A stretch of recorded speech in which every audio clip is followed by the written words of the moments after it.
Tim Johnson here with us today to talk about energy tools, tips, and tricks. And I've kind of left it up to them on sharing just a bunch of different stuff that they use and some philosophy behind their process. So James is an EIT. He got his bachelor's from BSUG here. And Tim has his PE. He got his bachelor's at North Dakota State. And he's involved with ASHRAE, LEED, Green Globes, etc., and has 7 years of experience as a design engineer and has done energy analysis and modeling using eQuest, Energy Plus, and IES, among others. So we're excited to hear from them, and I'll let them take it away.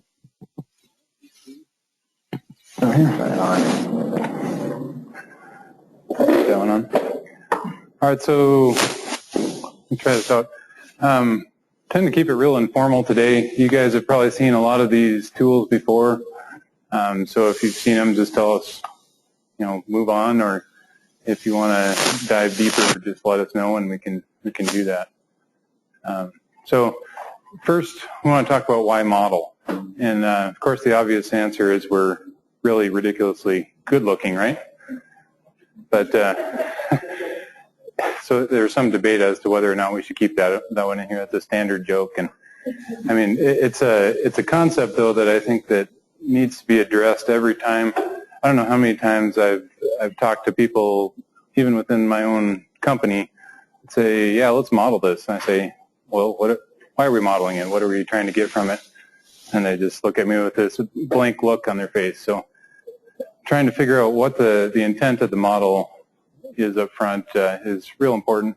Could be owner requirements. A lot of owners just require that on a project. They want to know the predicted energy use or savings. Could be used as a design tool to compare different systems. Technologies could be for research. Here at the IDL, they do a lot of that. And then certification with LEED, Green Globes, etc. And then measurement and verification, energy audits, commissioning, so on. All sorts of reasons. And so this was the other one that my colleagues grown about. I'd like to throw in whitewater analogies. So when I go into a rapid, especially one that I haven't run before, I need to plan out my route. And same thing with an energy model. You need a route through the project. Otherwise, you're going to get caught in a nasty spot, place you don't want to be in, or you're just spinning, not providing any value to the project. So map out, what tools you need.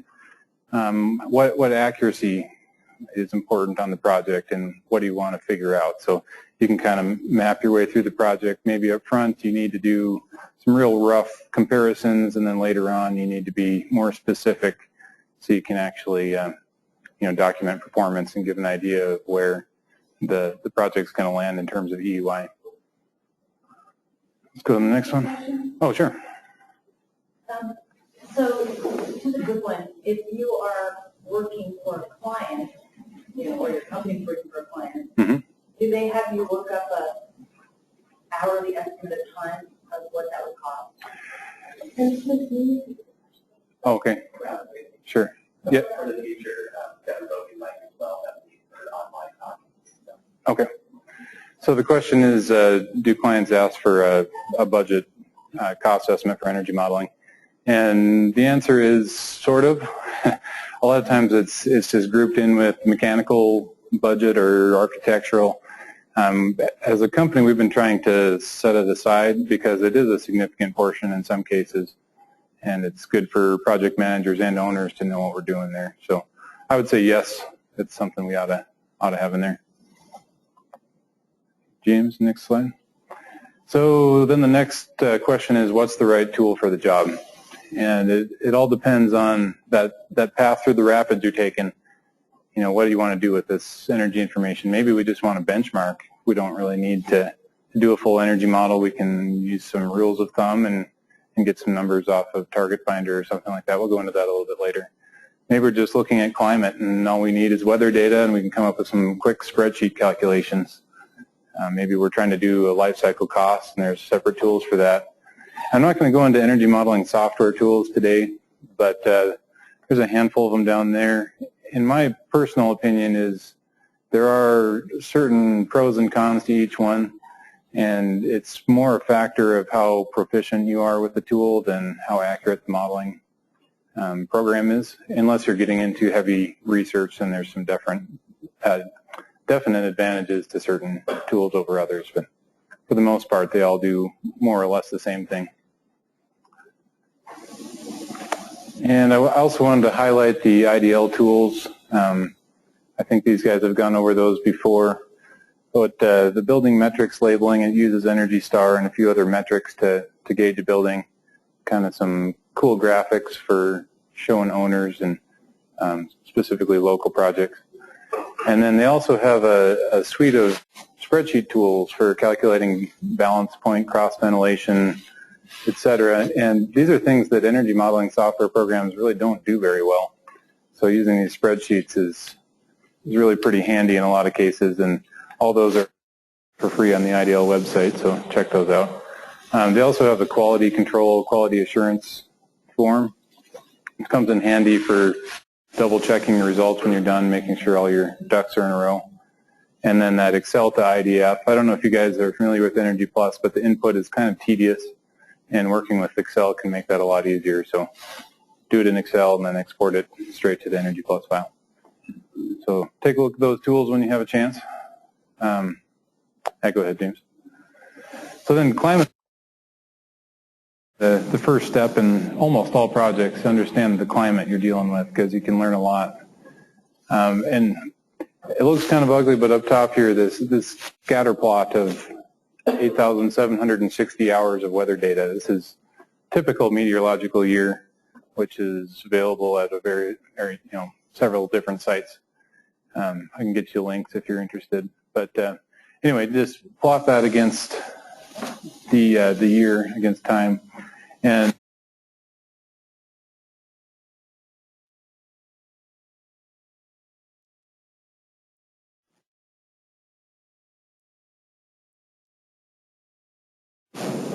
oh, sure. I think the battery might be dead. Okay. I'll just hand it back over. Okay. Yeah, so you can start to assemble some strategies on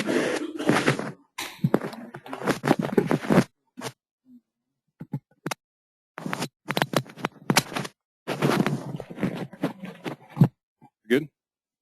Okay. So yeah, you can start to develop some strategies as based on the weather. For example, this one, the dew point follows the dry bulb really close. If we were in Boise, that dew point would kind of fall down here. And so there's some evaporative cooling opportunities, whereas this one, the wet bulb is so high, evaporative cooling isn't going to work out for you as well. You can also look at the peaks and valleys, how cold the climate is, how warm it is, that sort of thing, just to develop some initial strategies. And then one of my favorite visualization tools is Climate Consultant, and that's a UCLA program. I'll pass it over to, I'll just stand over here, to James. So it goes through the visualization of the CMY data.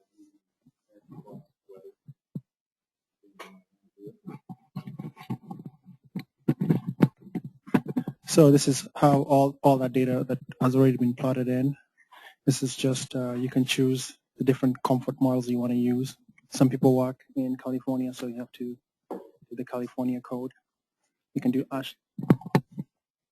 You can use the ASHRAE 55, which uses the provided mean vote, or you can use the ASHRAE Fundamentals Handbook itself.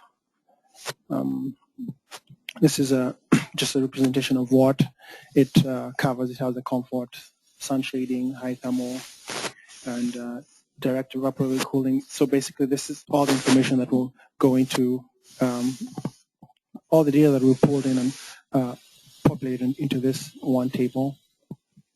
Yeah.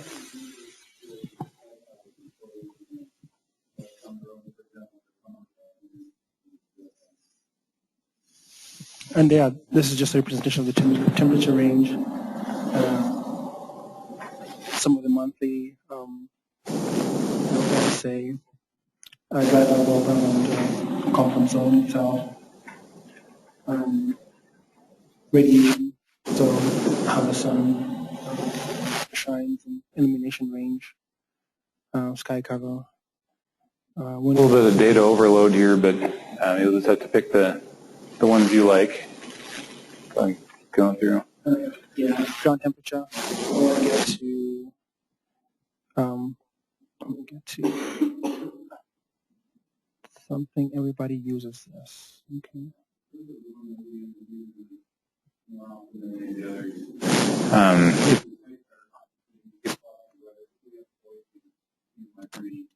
Weather data is loaded here, and it just plots it on the psych chart so you can see humidity, temperature, etc. And then you can start to pick the strategies you look at for conserving energy. So let's say 100 hours approximately in cooling. It's everything to this side of that red line. And then we want to look at evaporative cooling. So we come up and just check the evaporative cooling. It looks like with a direct indirect we can cover just about all of our cooling hours with direct. That's direct evaporative cooling, not the direct indirect. So you can get almost all with the direct, and then if we wanted to do the two-stage direct indirect, we can pretty much cover all of it. I think there's 1 hour outside of it here, but easy way to quickly some of these passive and other strategies will work well for a given climate zone. You can dry bulb or comfort or however you want to do that. Humidity, I think, is in there. No, maybe not. That's climate consultant. Any questions on that before we move on? Good. And you usually use that strategies for energy efficiency. Or there's plans or anything like that, we're just talking about what this building might look like and maybe a rough idea of what the mechanical systems, we're talking SD level, maybe even earlier than that. Just get some idea of where we're going to head with it. Yeah.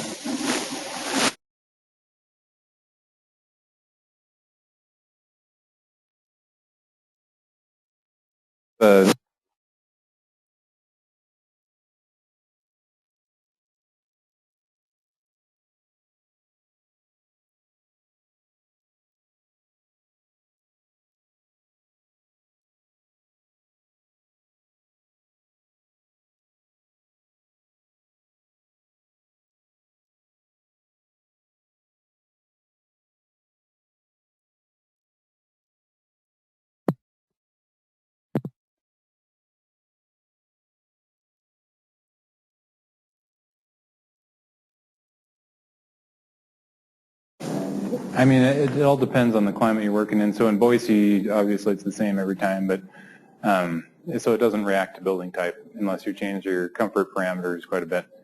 But we do a lot of work around the country, and so there's more humid areas where you'd see a lot of dots up here where that direct indirect evaporative cooling is not going to work, for example. And actually, James, can you click that number 9, internal heat gains? So that's kind of a balance point here where your internal heat gains will cover most of your heating load. And some places have more hours in that window than others, and so it just gives you some idea of your heating to cooling balance in a climate zone. And the dehumidification is a big one too. So in Boise, we don't have to worry about it. I guess I keep forgetting to repeat the questions here. So then we talk about actual weather data, AMY, actual meteorological year. There's a couple places to get that. Technologies. Those are the two I know of. There may be more out there, but you pay per weather file, and they give you the files in, I think, .bin and EPW files for use in DO2, eQuest, or Energy Plus. But then you can also make your own through Excel. I recently, actually just this last week, was it Rocky Mountain Institute released this Elements program, which is a weather visualization tool, but it's all in table format. So you can pull up a .bin or an EPW or whatever your format is, and it translates for you, and you can make edits within the program makes the conversion a whole lot easier. So if you get your actual data, you can just plug it right in and run with it. Then the question is, where do you get that information? Where does the actual meteorological year information come from? You can get Weather Underground. Any site on Weather Underground will, any site, but most of them will store hourly weather data, and it's just a matter of tracking it down and downloading it. At CTA, we've developed our own tool. It's a little spreadsheet that it's Iowa State download tool. James, you want to pull that up? They developed this interface online, also a free tool. James, you want to show the networks available there, where it says Idaho, the top left? Yeah. So if you click right here, it shows you the available weather that you can just go get for free. It looks like a pretty cool tool. We didn't even know this existed until a week ago. So, yeah, pick your weather data. We've got it set up with Boise right now. And there's a number of different weather stations, and these are all the weather stations it reads. I'm not sure where the database comes from. A lot of it's metadata, which is related to airports, I believe. But you can track down your location, have it spit out the files. James, you want to walk them through that? Yeah, so you have to select what station you want to build a map and represents a specific weather station. Yes, we have one right now. It's the one we chose. And the data you want, you can either want air temperature and dew point. So you select the one you want and just want it all this presentation. And obviously you want to select a range. The whole year, inside 60 hours.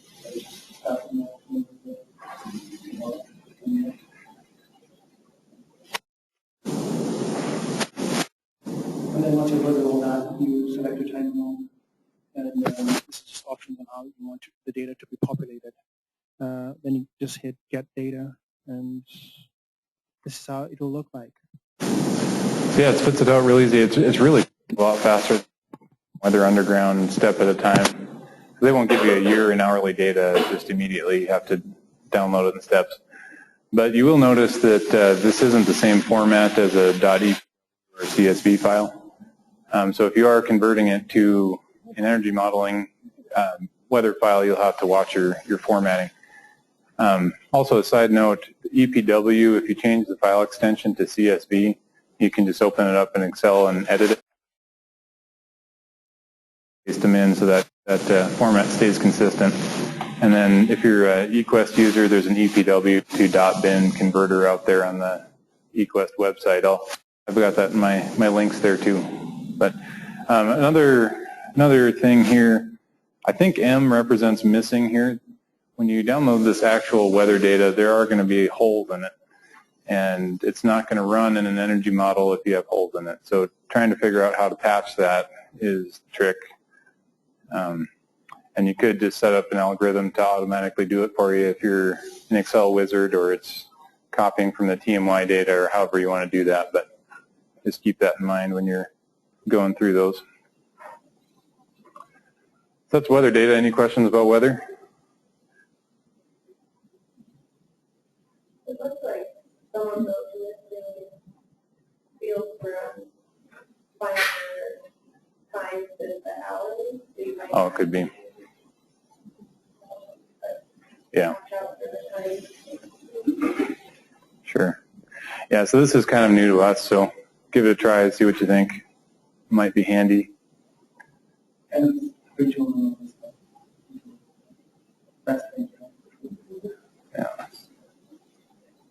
All right.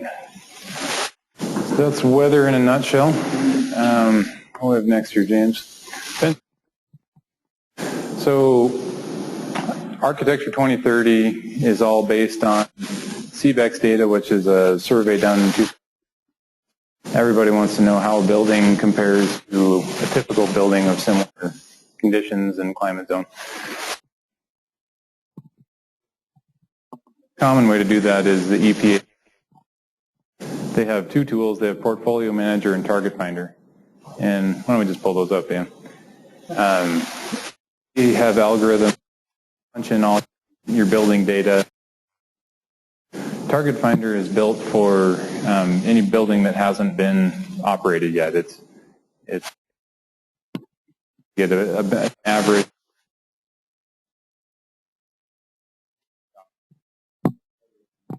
actual data that you track, and really easy to share. Requires this on for Portfolio Manager and Target Finder, I guess, on projects. So something to get familiar with if you haven't seen it before.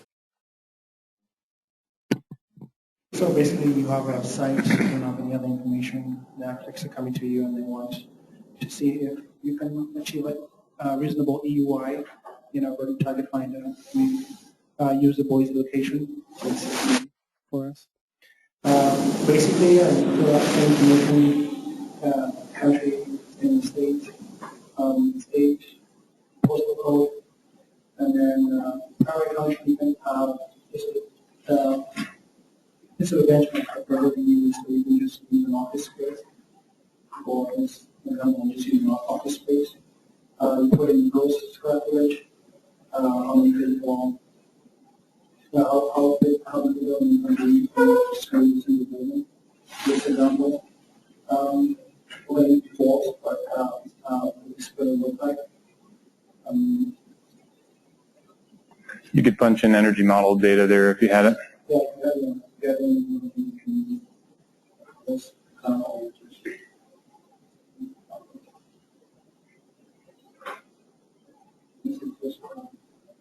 one target will be aside from why which I will use, qualify for 75 points. I think it's so it's quick. And all your energy conservation measures based on this information you just got. Yeah, and so also if this is an average property, you can use that.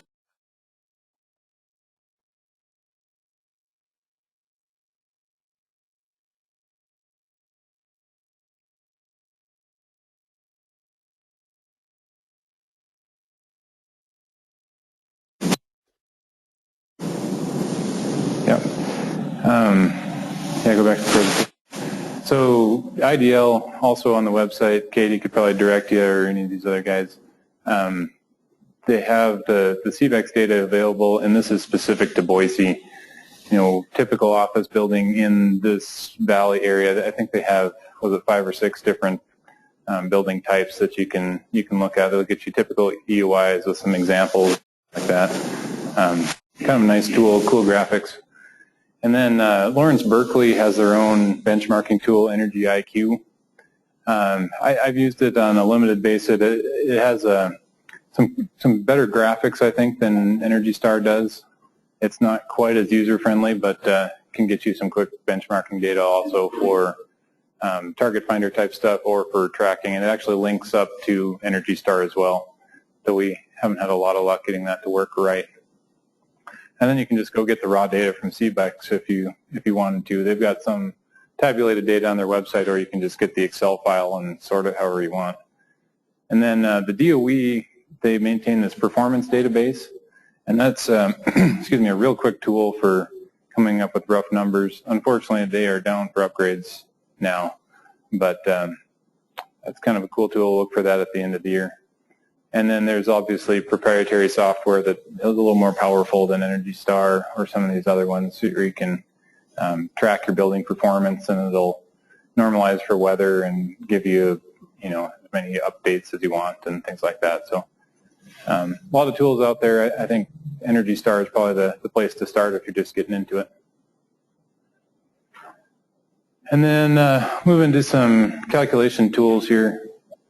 The first one, I just did some internet searching.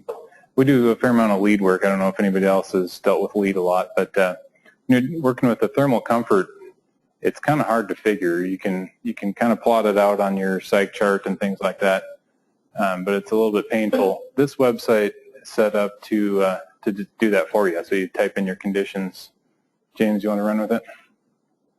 Looks like we're cut off on the temperatures a little bit. Could you maybe minimize that, James, so you can see it and slide it to the right? Yeah. Okay. Oh. So this is for thermal comfort compliance. I'm guessing for the 80% of people who feel comfortable with the building itself, I use the predictive load. Basically take all air temperature, basic temperature, gas temperature, and all the way. And for example, we just we'll do a test meeting such as winter, exposure the condition. We need a quick, easy condition will be combined. So it's pretty handy to If you've worked with the lead templates, that's almost exactly what it looks like. So it's just a matter of translating it over into the official online template. Okay. Any questions on thermal comfort using that tool? I think it's a Berkeley tool. Okay. Then PVWatts would be the next one I think we're going to demonstrate here. PVWatts, so we ended up using PVWatts a lot. Most energy modeling programs can simulate photovoltaic performance, but you have to really specify every little parameter of a solar panel. So unless you have a system designed, you can't really do it. PVWatts is an NREL tool, National Renewable Energy Lab, and they make a lot of those assumptions, put in typical values. You can edit it a little bit. It's a little bit basic, but it does a pretty good job. Most of our electrical engineers use this at least as a starting point for figuring out PV arrays. Go for it, James. So if you want to achieve a specific EUI and you think PV will get you there, it's a really good quick and easy tool to use. Again, it's on the NREL website. Just check the Boise location. It takes into consideration the TMY 3.2 data. You just have to choose. You can choose a specific weather station that you want to use. Type in location that you're going to work in.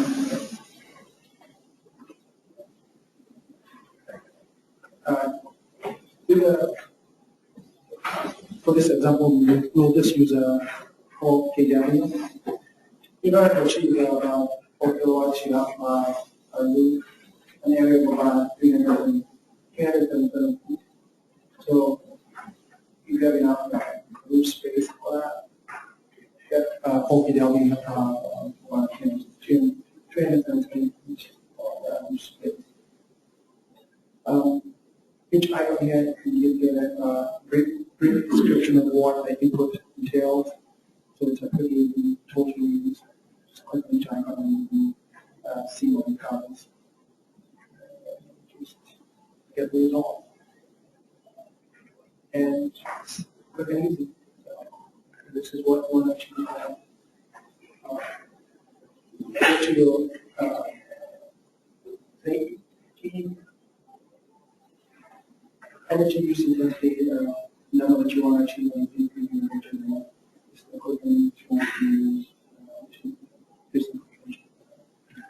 Yeah, so a lot of times we'll be going for a certain renewable energy goal. So it may be, 2.5% or whatever the number is. Government projects have a requirement for you to at least look at it and do a life cycle cost analysis. Certain percentage of building energy consumption is typically the parameter. And so you can kind of do a trial and error. Maybe 4 isn't enough. You bump it up. I mean, 4 is a tiny array, but you keep bumping it up until you meet your goal. And same with net zero. Just keep playing with it until you get the number you want. Pretty handy, quick calculation tool. And then once you have your number, then you can start designing your array, pick inverters and things like that, and then actually simulate the system in an energy modeling program, or get an output from the manufacturer.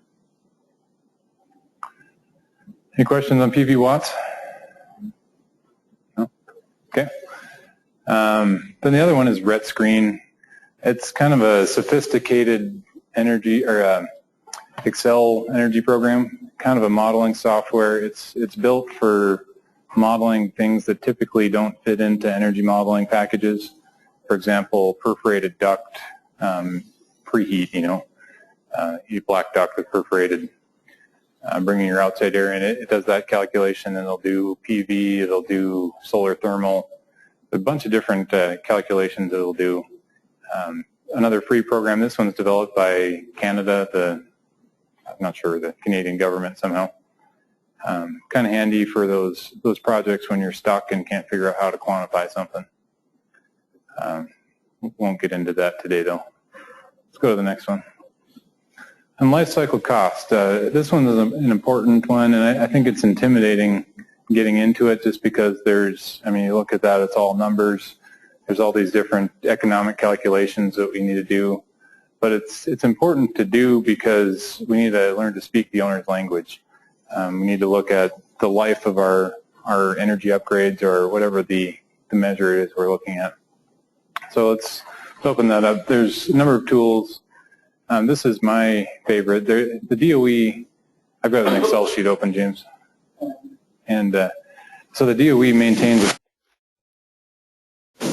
and it's a great program. The problem is it's kind of a black box. You put your stuff in, and you just kind of hope for the best, and it spits the number out at the end. This was developed, I think it's 2008 when it was developed.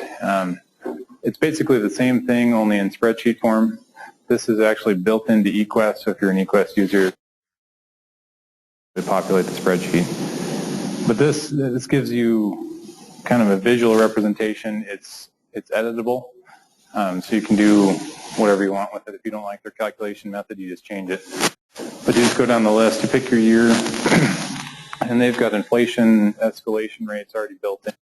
Discount rate, that's kind of a federal standard, but sometimes clients will share that with you. That's the rate that they can invest money elsewhere. Most of the time they won't share that with you, and you just have to make a guess. But I think that 3% gets you in the ballpark. And then the study period, that can make a big difference in life cycle cost. This defaults to 25. I don't like to do more than 30 years. Occasionally somebody will ask me for 50. I think the state of Wyoming likes 50 for whatever reason. But that's kind of up to the owner, and it can be up to the measure that you're doing. For example, a rooftop unit might have a life of 15 years, so 15 years or something like that. And then the regions, it's all linked to other tabs. You can change your escalation rates and your DOE rates if you really want to, but those are built in. They might be slightly outdated, but I found them to be reasonably accurate for what I do.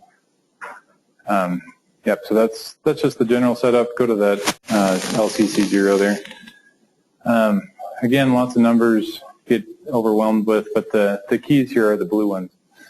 So over on the left side there, first cost, that's just the cost of the project. If you know that project's going to last you 15 years, then you can put in that replacement again in 15 years. And you can have, maintenance, every 5 years. Maybe there's a major systems overhaul or something associated with that. If you don't have that information, you don't need to put it in. But then your energy modeled natural gas and electric rates. And then if there's annual recurring maintenance costs, there's a couple tools out there that are not cheap, but RS means, and I can't remember the other one, but there's a few sources for maintenance costs. We found those to be valuable when doing the life cycle costs. And a lot of times an owner or a building operator can just tell you what their maintenance cost is and kind of give you a wag on what system or the comparison between systems is. So that would be your baseline. A lot of times that's the way the building is now. Could be an ASHRAE 90.1 baseline, something like that. Each one of these 1 through 9 here are your different alternatives.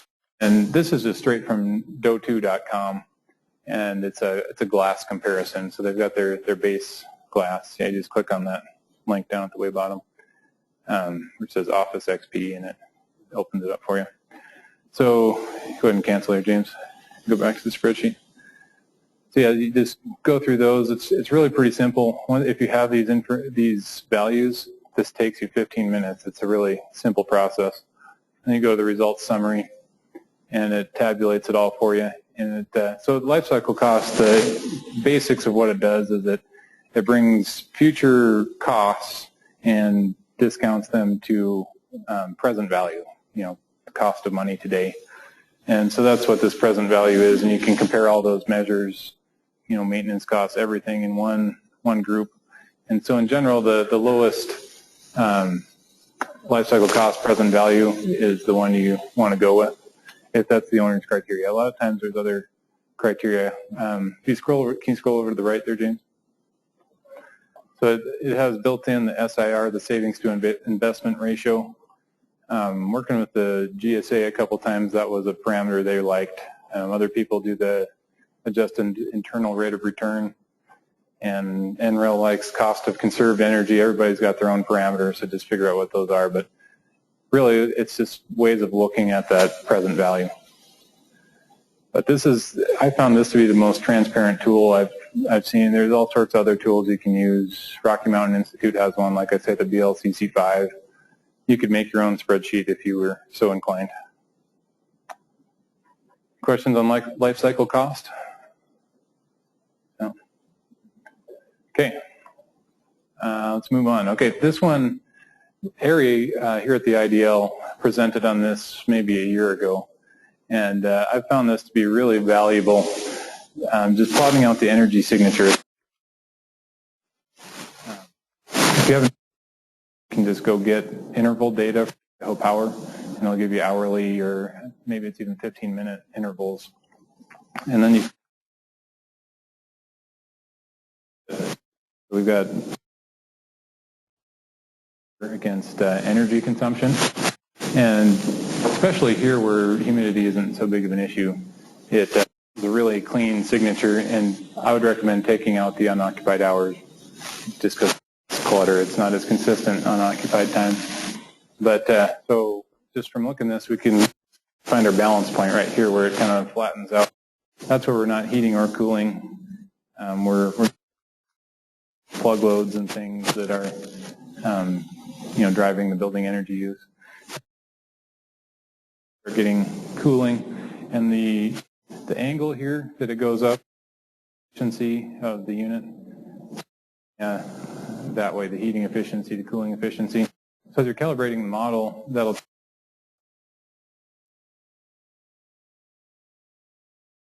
tells you your minimum threshold. You know where to set your plug loads, and you can get some idea of how they're using the building. Pretty handy there. And for tools setting up a model, I like to use 90.1 and the user's manuals. Those do cost something. A lot of those tables you can get offline, and I think Rocky Mountain Institute again has some of those tables or similar tables built themselves, so another resource to look at. But in the user's manual, they have typical values, so they'll have an office, retail, etc., and they'll say, for example, an office. Typical office uses 0.75 watts a square foot for plug loads, including computers and TVs and whatever else is plugged in an office. And I just have standards, and I use this for setting up early models, doing early analysis, just as default values, and then later you can go back and reset those. But great starting point, and then they also have schedules. So it's the tables GE through O for every building type, and that would be, unoccupied, you're at, say, 5% of your total plug loads, and it goes up as people start moving into the space. And then in 90.1, this is something I get from architects a lot, is the F factor. When you look at the energy code, building floor or unheated floor slab has to have a certain F factor. And they say, what does an F factor mean? I don't know what an F factor is. That table A6.3 that gives you the different insulation configurations and their corresponding F factors, so you can see how you can meet that code F factor. And then thermal bridging is another one. I see a lot of people say, all right, I have a steel frame R19 wall, it must be R19, right? Well, that'll give you the actual R value of the average R value for the wall, which ends up being about an R7, and also different configurations with continuous insulation. It's kind of handy tables if you have those resources available. I would imagine you could find something similar online too if you search for it.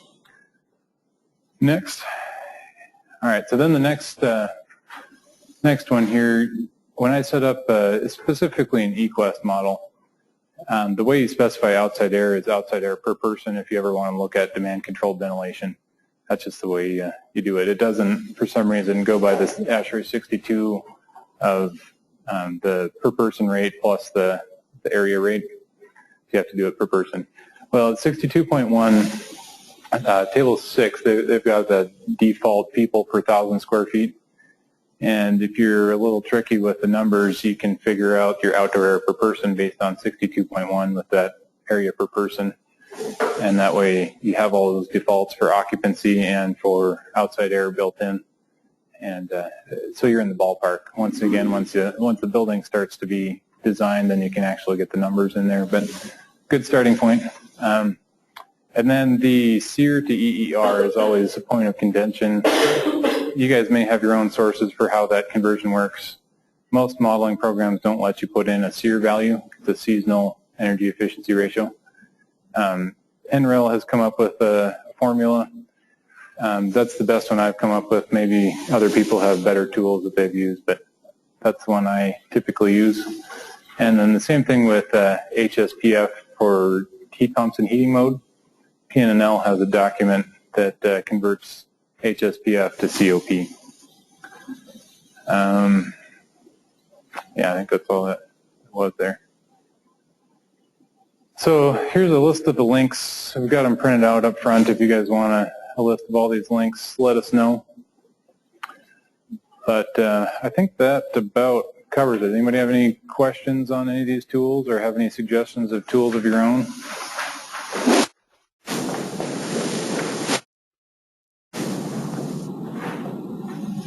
All right.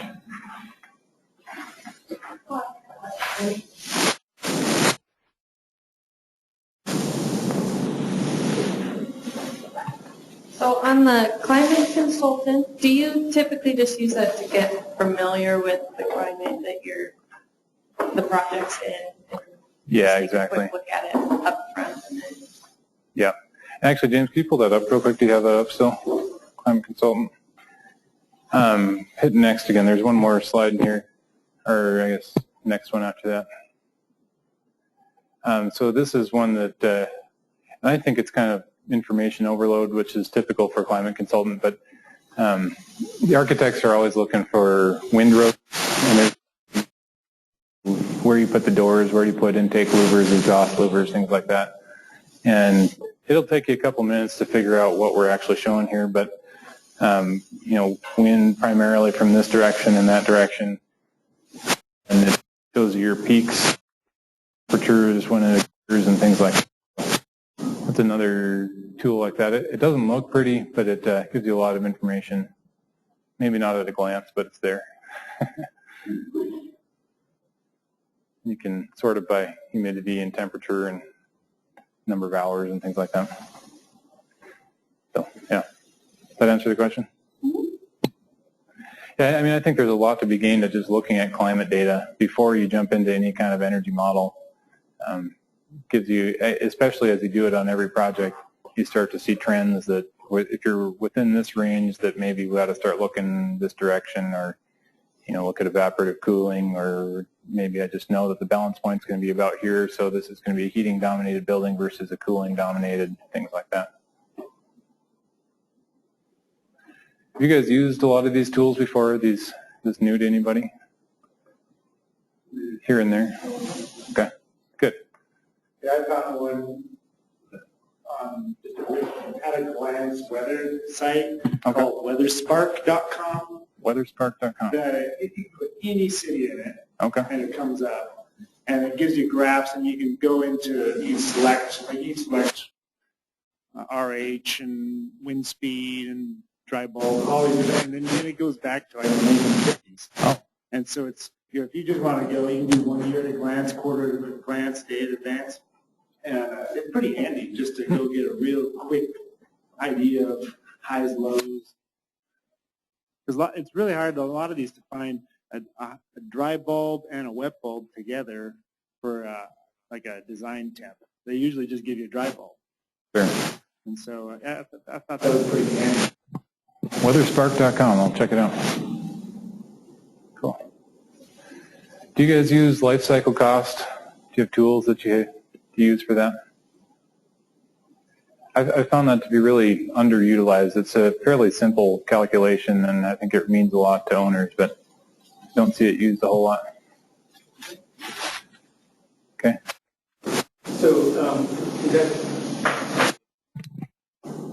So the life cycle costing, do you do that just for your own knowledge, or is it mostly because of requests from clients?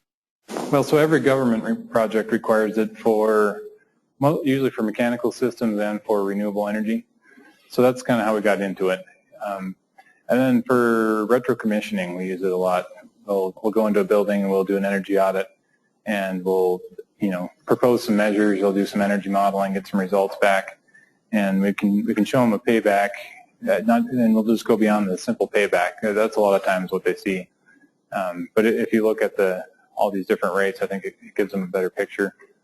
And then, if we're trying to sell somebody on a certain technology, we'll say this will benefit you in the long run, but they're only looking at a simple payback. You can prove things out a little bit better that way with maintenance costs and some of the replacement costs. For example, LED lighting. We've done some lighting upgrades, and the LED lights will last, I don't remember the number, it's a lot longer than a fluorescent, and so we were able to show pretty good savings for going LED in certain cases with that life cycle cost. So in that case, the payback might not give you good read because LEDs are also expensive. But right. You also factor in how long it lasts and make sure. Yeah. For example, an LED might last 25 years or something, and the fluorescents replacing twice in that window. It makes a pretty big difference in terms of cost. With the green globes rating system that you use, which is like a life cycle assessment. Yeah. I'm not very familiar with that, but what's the difference between that and life cycle cost? Yeah, that's a good point. They're completely different. The life cycle cost is only energy costs. The Athena and the life, I'm getting mixed up now. Whatever that is called, I can't remember the term there, but it's life cycle assessment. There you go. That takes into account, for example, if you have steel going into a building, how that steel was constructed and the energy associated with the construction and life of that steel down to the demolition of that. It's not an energy metric by any means. But yeah, I was confused with that at first too when I saw that. And I'm not as familiar with the life cycle assessment as and the life cycle cost. I have another question that's a little outside the tools, but when you are sharing life cycle cost analysis with clients, are they receptive to the idea that, productivity and there's other non-cost benefits of some of the measures? Or do they pretty much just want the life cycle cost analysis? I would say in general, no. We've tried it a couple times and limited success. I'll talk a little bit more about that on the Paranagit project we did tomorrow night, but that was an example of, here you can do all these cool things, but you have to interact with the building, and they said, I don't see the benefit for me. I want it between these temperatures, and I don't want to be able to touch it, and things like that. So for the most part, I say no, but on occasion, you'll get like the outside air, the lead credit for 30% extra outside air. Some clients will say, yeah, that's a great thing to do. Daylight is another one. People like to see daylight, and actually the government is starting to require certain daylighting factors. So those are the two things I've seen work, but beyond that, not really. It seems like a tool that could kind of quantify some of that for us would be helpful.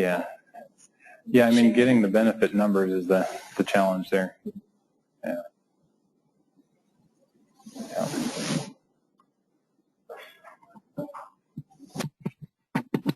So an online question is, where can we generate energy signature graphs? The tool to do that, I've just used Excel. You go get your weather data. We showed you the tool to get some weather data, however you get that, and then the energy usage can come from an energy model or from that from your local utility getting the interval data. You just have to get the client's permission, and it's just a matter of doing a scatter plot in Excel with the x-axis and the energy on the y. Sharif, what's the program you use for energy? There are some programs. Dayton, I think Dayton University developed a program called